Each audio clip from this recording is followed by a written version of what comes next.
And that's when the white rifle was found. And the officer, the city pulled it out there. I believe it's Day. Wasn't his name Day? Yeah, Carl Day. Carl Day. Carl Day right here. He was the head of the crime lab, the Dallas Police Department. And he raised the rifle up and held it up in the air there. And they were just determining what it was and so forth. And so the thing began to kind of settle down after we found that. And it wasn't too long after that, I'd say a minute or so, that to complete the story, that of course the motorcade had went on to Parkland Hospital to emergency. And someone brought the message back up to us. We didn't know whether the president was killed or injured or what.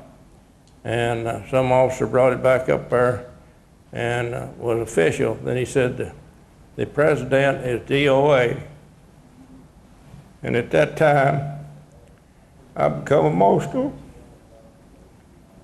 We looked down, and according to books, as you don't hear about this, and we all looked down. I said, "Look here."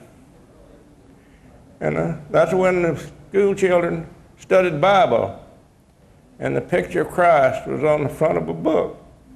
And Christ says, "Christ leads the way."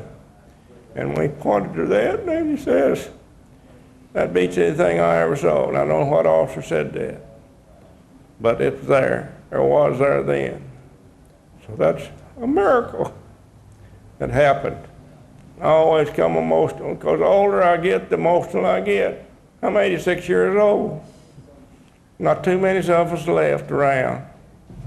But anyway, that's the end of the story then, and we all left. And then on, it was, that investigation had started. Of course, it wasn't very long after that that we discovered that Officer Tippett had been killed in Oak Cliff on the street.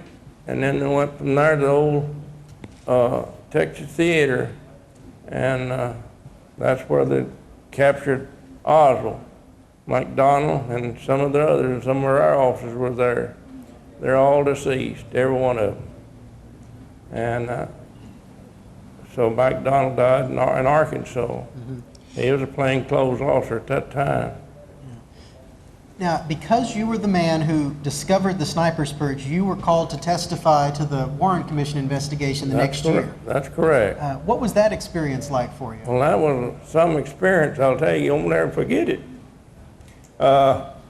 We was summoned up there with a subpoena out of Washington, D.C. by the Warren Commission, and to report, and we was to notify them if we could make it, and so forth. So we all assembled on a certain day, a certain morning, and flew to Washington, D.C. on a private, I believe it was Braniff Airlines at that time. They were in business, and we flew to Washington to Kennedy.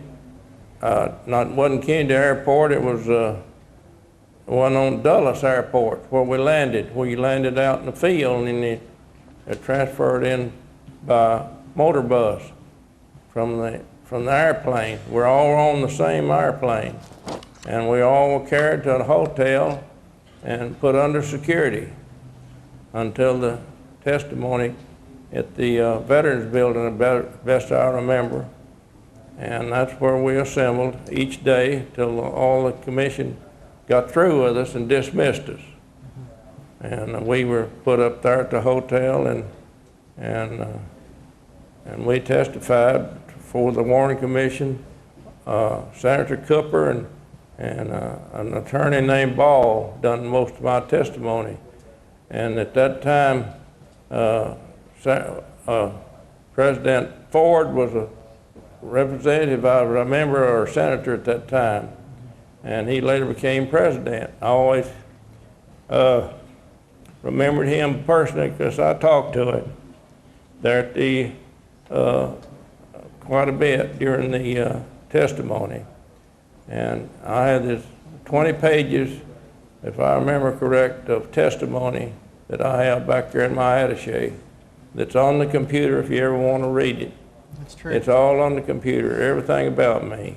That's a lot of things you never heard of. You don't hear about me being involved with A&M University, but I am. And you see all that on your computer.